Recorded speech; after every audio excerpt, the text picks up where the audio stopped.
Hello everyone, welcome to NCERT Physics by Amit Patel. Lecture number 4.14 moving charge magnetism. आज के lecture में हम fourth unit के जो बाकी के टेक्स्ट बुक सॉल्व न्यूमेरिकल्स थे वो प्रैक्टिस करेंगे एंड नेक्स्ट लेक्चर के अंदर हम एक्सरसाइज के न्यूमेरिकल्स प्रैक्टिस करेंगे। तो आज के लेक्चर में हम 4.10 से लेके 4.13 तक न्यूमेरिकल्स प्रैक्टिस करेंगे। ओके, चलो देखते हैं आगे। Question number 10, horizontal component of earth magnetic field at a certain place is given 3 into 10 to the power of minus 5 Tesla.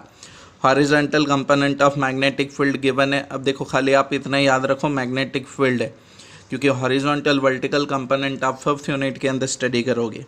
And the direction of field is from geographic south to geographic north. तो अगर मैं geographic south consider करूँ और ये geographic north है तो magnetic field की direction ये वाली है, geographic south to north. Clear? A very long straight conductor is carrying a current, steady current of 1 ampere. Current कितना कंडक्टर के अंदर? 1 ampere. What is the force per unit length on it?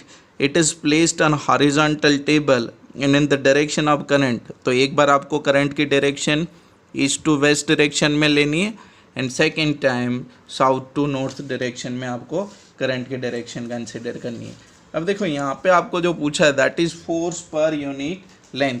अब देखो कि जब भी आप कोई करंट कैरिंग वायर को मैग्नेटिक फील्ड के अंदर रखोगे तो आप सबको पता है कि उनके ऊपर फोर्स कितना एग्जर्ट होगा, F is equal to BIL sine theta के बराबर। यस और नो? ये आपका फोर्स एग्जर्ट होगा। लेकिन जब मैं इनको F डिवाइड बाई L करूँ ना तो ये क्या बनेगा? BI sine theta. ये देखो ये जो F डिवाइड बाई L बना ना वही कौन है? आपका फोर्स पर यूनिट लेंथ है। तो आई होप सबको क्लियर हुआ होगा कि फोर्स पर यूनिट लेंथ मतलब आपको कुछ नहीं करना, आपको F divide by L find out करना है। तो देखो magnetic field is given 3 into 10 to the power of minus 5 Tesla. So force is equal to BIL sin theta. So F divided by L मतलब force per unit length will be small f is equal to IB sin theta। Theta सबको पता है, ठीक है। Current की direction देखो ये वाली डायरेक्शन, फर्स्ट केस के लिए east to west direction, magnetic field ये वाली डायरेक्शन में। तो अलॉन्ग द लेंथ वेक्टर जो करंट की डायरेक्शन है वो और मैग्नेटिक फील्ड का एंगल थीटा कितना बनेगा? 90 डिग्री।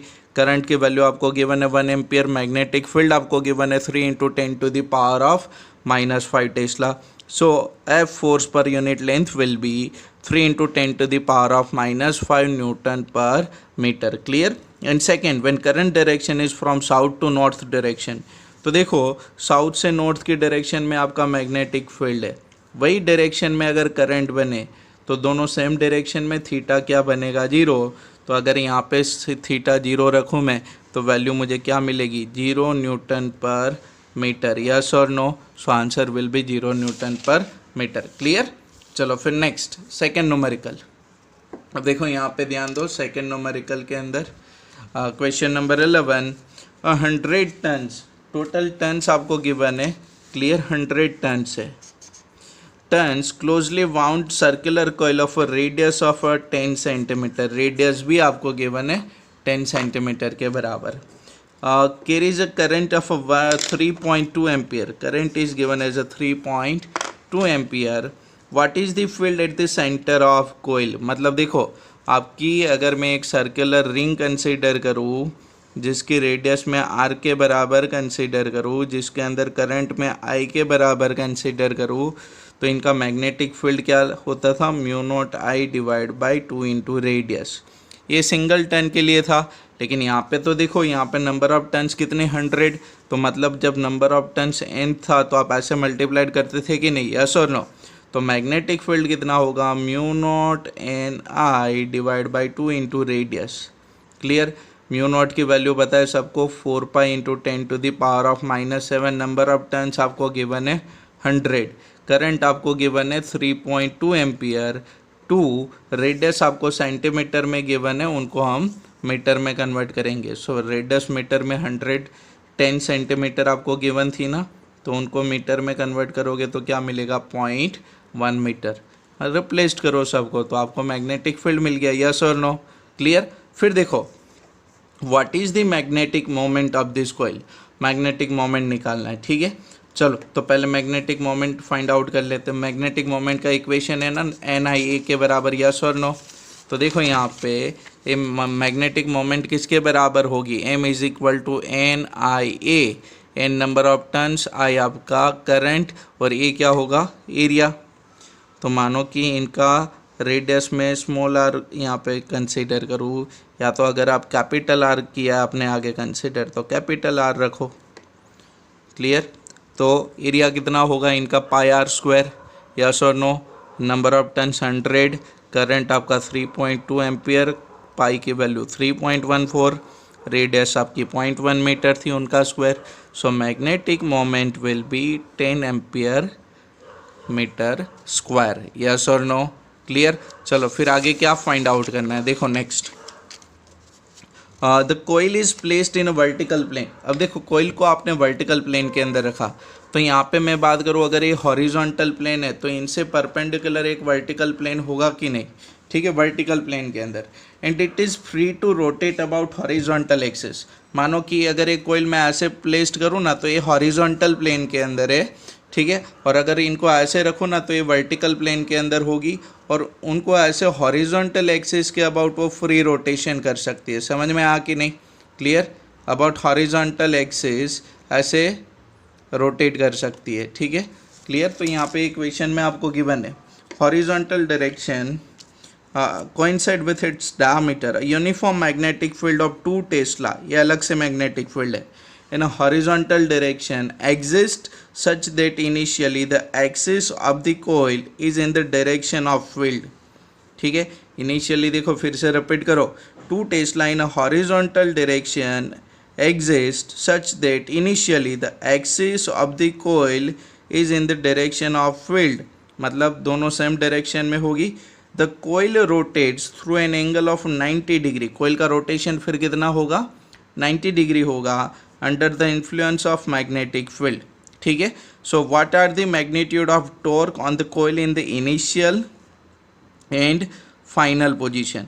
अब देखो इनिशियल में आपको बोला ना कि कोयल की एक्सिस और मैग्नेटिक फील्ड सेम रहेगा, तो ये सिंपल देखो यहाँ पे अगर ये मानो कि कोयल है, ठीक है, तो ये इनका डायमीटर से उनका हॉरिजॉन्टल एक्सिस, लेकिन ए वाली एक्चुअल एक्सिस होगी कि नहीं, यस और नो, क्लियर, हाँ कि ना, समझ में आ कि नहीं, क्लियर। फिर उनका रोटेशन कितना होगा, 90 डिग्री से। तो यहाँ पे देखो दोनों स्टेट पे आपको क्या फाइंड आउट करना है, टॉर्क फाइंड आउट करना है, ठीक है। तो इनिशियल पोजीशन पे देखो टॉर्क इनिशियली क्या होगा आपका, तो इनिशियली मैंने आपको बोला कि मैग्नेटिक फील्ड की डायरेक्शन, मैग्नेटिक फील्ड की डायरेक्शन और आपकी ये जो कॉइल होगी उनकी एरिया नॉर्मल की डायरेक्शन या तो उनकी मैग्नेटिक डायपोल मोमेंट, देखो मैंने आपको पहले भी बोला था, याद है, torque on current carrying loop, जहाँ पे एरिया नॉर्मल की डायरेक्शन होगा वही क्या होगा आपका मैग्नेटिक फील्ड का डायरेक्शन होगा, यस और नो, क्लियर, समझ में आ कि नहीं, क्लियर। तो यहाँ पे देखो इनिशियली थीटा आपको कितना गिवन है, 0 डिग्री, तो टॉर्क का इक्वेशन क्या होगा, torque tau is equal to M B sine theta, so sine 0, so torque will be, initial torque will be 0। फिर आप क्या करते हो, तो फिर आपका रोटेशन होता है, ठीक है, क्लियर। रोटेशन ऐसे हुआ हॉरिजॉन्टल एक्सिस के अबाउट ऐसे, क्लियर, यस और नो। तो इनका एरिया नॉर्मल या तो डाउन डायरेक्शन में कंसिडर करो या तो ए वाले डायरेक्शन में कंसिडर करो, लेकिन मैग्नेटिक फील्ड तो यहाँ पे ऐसे जा रहे, ठीक है। So theta will be 90 degree, so torque will be M B sine pi by 2 M और ए बी। अब देखो आप बोलोगे कि सर ए बी की वैल्यू आगे वाली क्यों नहीं ली, तो वो तो करंट की वजह से जो रिंग का मैग्नेटिक फील्ड था वो था, ये अपना कौन सा मैग्नेटिक फील्ड है, अप्लाइड मैग्नेटिक फील्ड है, ठीक है, clear. 10 into 2, so torque will be, final torque will be 20 newton into metre, clear. चलो फिर नेक्स्ट देखो, तो third one, next one, what is the angular speed acquired by the coil when the half has rotated by 90 degree, the moment of inertia is given 0.1 kg metre square. देखो यहाँ पे अच्छे से ध्यान देना।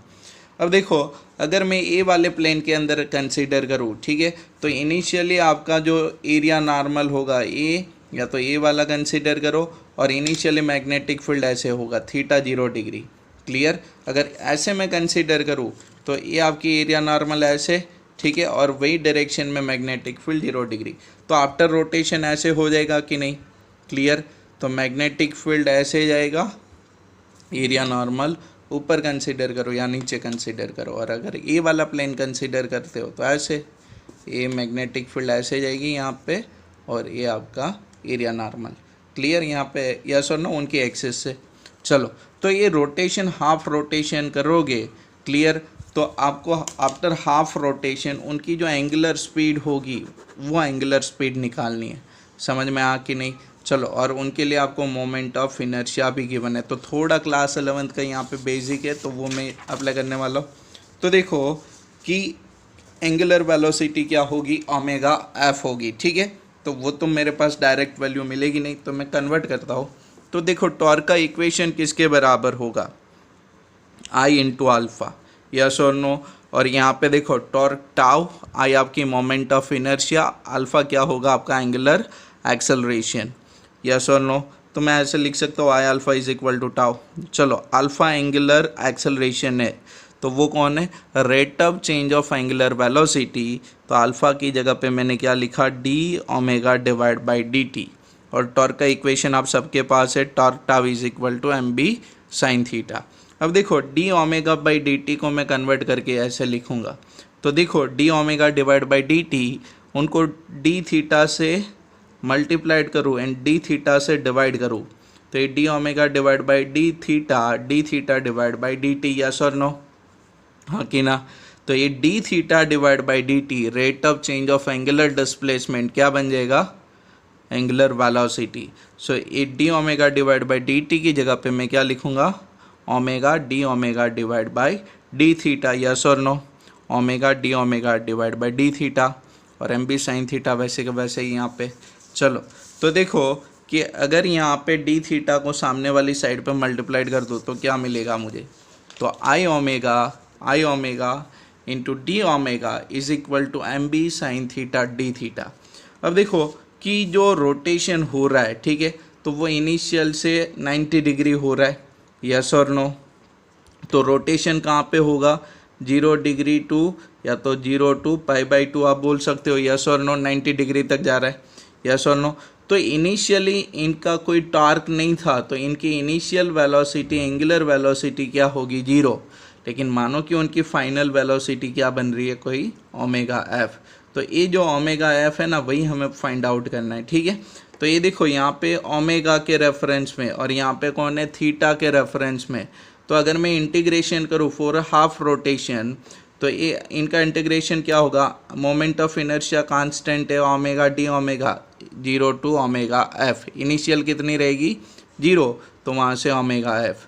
यहाँ पे एम बी कांस्टेंट है, ठीक है, तो 0 टू पाई बाई 2। थीटा के रेफरेंस में इंटीग्रेशन है साइन थीटा, यस और नो। ये ओमेगा डी ओमेगा का इंटीग्रेशन क्या होगा, omega square by 2, 0 to omega F.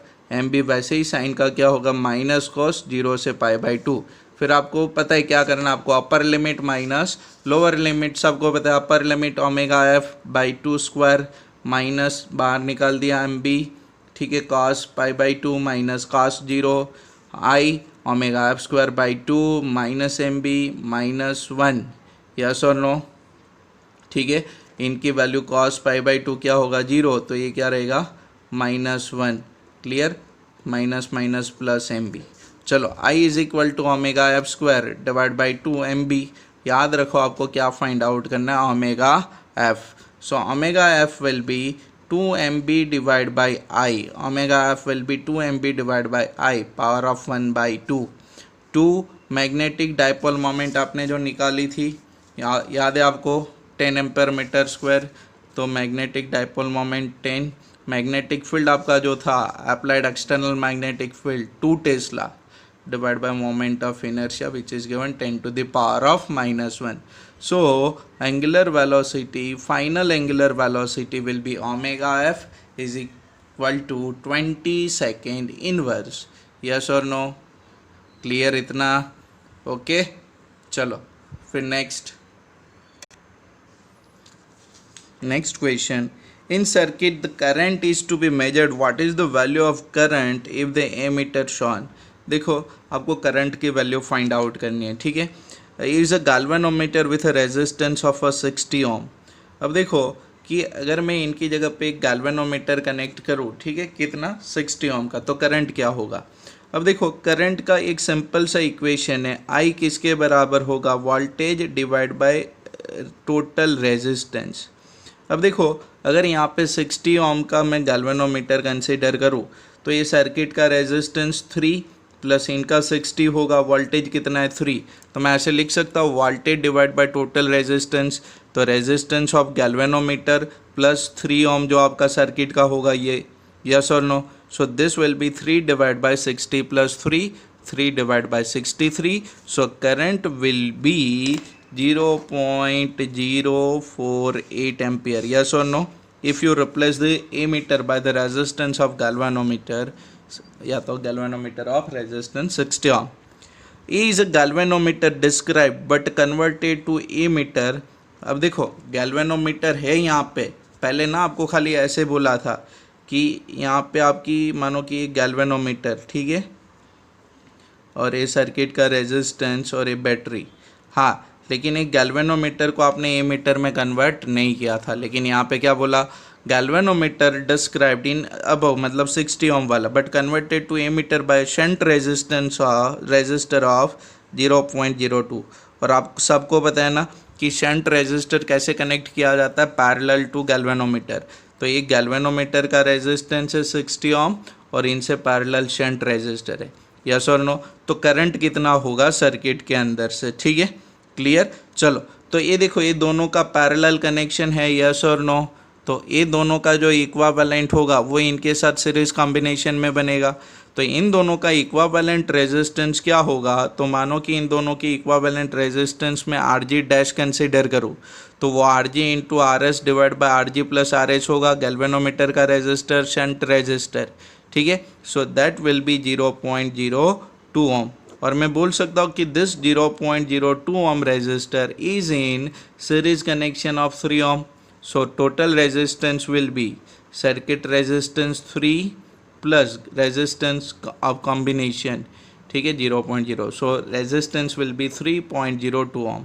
So I is equal to V divided by R equivalent, R total, that will be 3 divided by 3.02.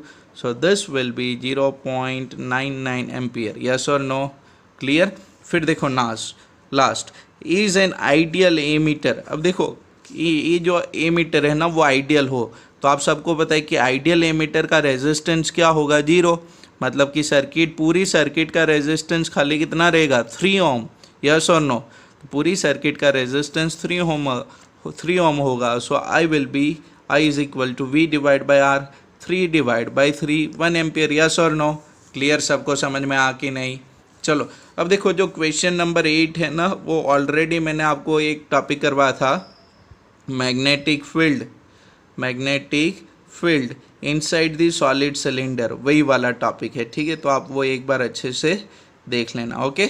चलो फिर next देखो यहाँ पे question number 12। A current carrying loop lies on a smooth horizontal plane. Can a uniform magnetic field be set up in such a manner that the loop turns around itself, turns about vertical axis?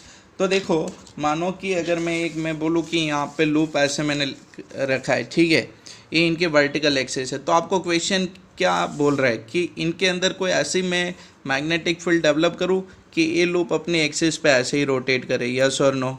अब देखो आपको पता है ना कि जब भी magnetic field के अंदर रखोगे तो टॉर्क एग्जर्ट होगा, यस और नो। टॉर्क क्या होगा, आर क्रॉस एफ होता है ना, ए फोर्स होगा आपका, यस और नो। ए फोर्स की डायरेक्शन होगी, ये आर की डायरेक्शन में कंसिडर करूँ तो ये देखो टॉर्क आपकी कैसे एग्जर्ट होगी, ऐसे एग्जर्ट होगी, मतलब इनका जो रोटेशन होगा ना वो टॉर्क की वजह से ऐसे ही रोटेशन होगा, यस और नो, क्लियर, समझ में आ कि नहीं, यस और नो।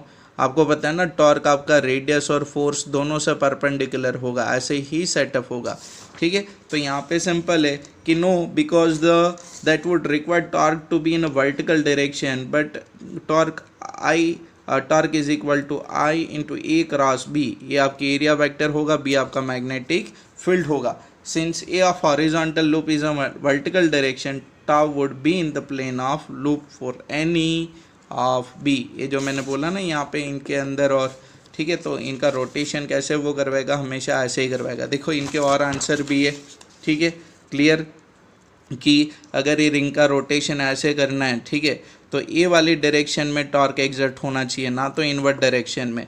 लेकिन यहाँ पे होगा कौन से डायरेक्शन में, इनवर्ट डायरेक्शन में, ठीक है, क्लियर। तो ए डायरेक्शन में अगर टॉर्क एग्जर्ट हो तो ये लूप का ऐसा रोटेशन हो, जो प्रैक्टिकली पॉसिबल नहीं है, ठीक है।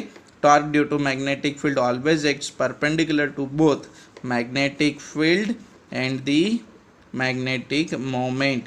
The magnetic moment is already perpendicular to the plane of loop, so torque and moment can't be in the same direction. सीधी बात है, ठीक है, ये दोनों से परपेंडिकुलर टॉर्क की डायरेक्शन हो सकती है, उनसे सेम डायरेक्शन में कभी पॉसिबल नहीं है। यस और नो, क्लियर, समझ में आ कि नहीं आपको, यस और नो।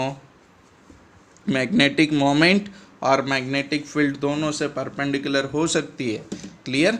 चलो, तो यहाँ पे देखो, अगर मैं इनको ए वाले डायरेक्शन में मैग्नेटिक फील्ड कंसीडर करूँ, कोई ए वाले डायरेक्शन आप मैग्नेटिक फील्ड की कंसीडर करो, यस और नो, तो इनका एरिया नॉर्मल ऐसे बनेगा कि नहीं, मैग्नेटिक फील्ड के साथ, ध्यान से सुनना, मैग्नेटिक फील्ड के साथ वो कितना एंगल बनेगा, 90 डिग्री।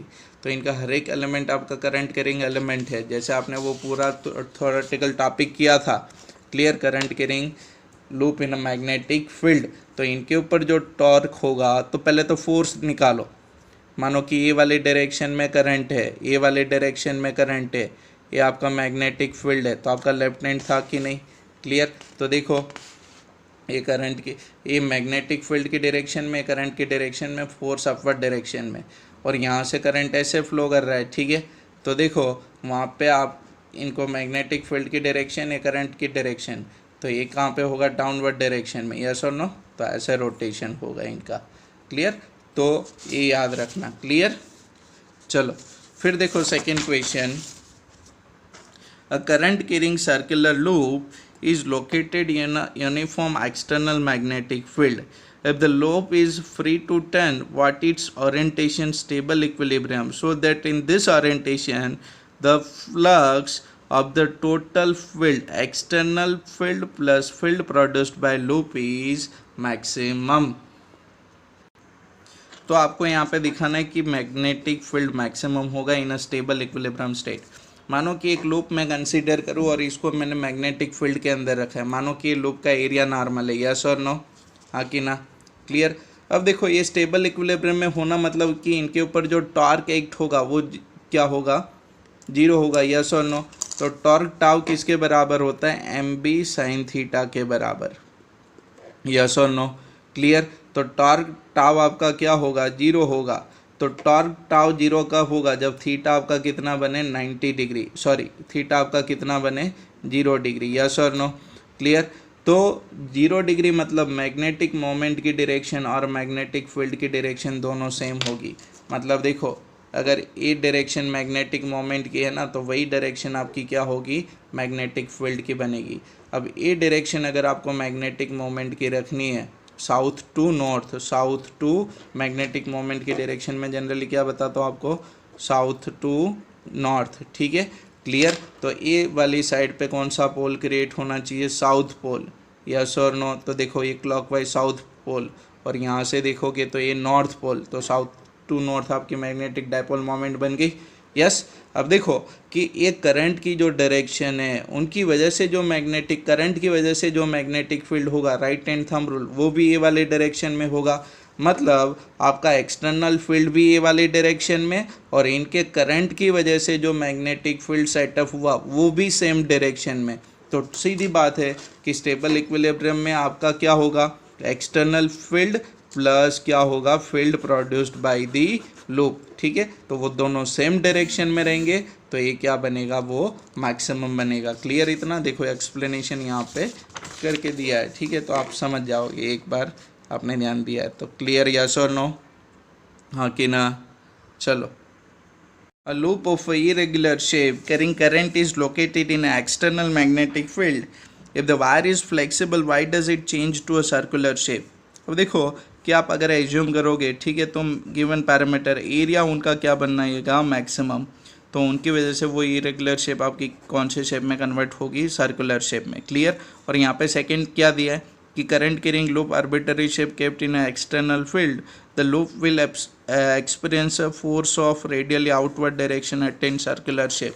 अब देखो आपको ये पता होगा ना कि अगर एक वायर के अंदर ये वाले डायरेक्शन में करंट और एक के ऊपर ये वाले डायरेक्शन में करंट है और कोई मैग्नेटिक फील्ड बी के अंदर है, या तो एक दूसरे के मैग्नेटिक फील्ड के अंदर होंगे तो एक दूसरे को रिपेल करती है, यस और नो। तो मानो कि वैसे ही अगर कोई मैग्नेटिक फील्ड के अंदर मैं इरेगुलर शेप की लूप कंसीडर करूँ तो देखो इनके अंदर अगर ये वाले डायरेक्शन में करंट होगा तो इनके अंदर ये वाले डायरेक्शन में करंट होगा, दोनों एक दूसरे को रिपेल करेंगे आउटवर्ड डायरेक्शन में। अगर यहाँ पे ये वाले डायरेक्शन में करंट होगा तो यहाँ पे कौन से डायरेक्शन में होगा, इनसे अपोजिट डायरेक्शन में, राइटवर्ड लेफ्टवर्ड, तो एक दूसरे को यहाँ पे ऐसे रिपेल करेगी, यस और नो। तो मतलब अल्टीमेटली कि इनके जो रेस्पेक्टिव कंपोनेंट्स है अपोजिट डायरेक्शन वाले जो पार्ट्स है, ठीक है, वो एक दूसरे को रिपेल करके आउटवर्ड डायरेक्शन में धकेलेगा।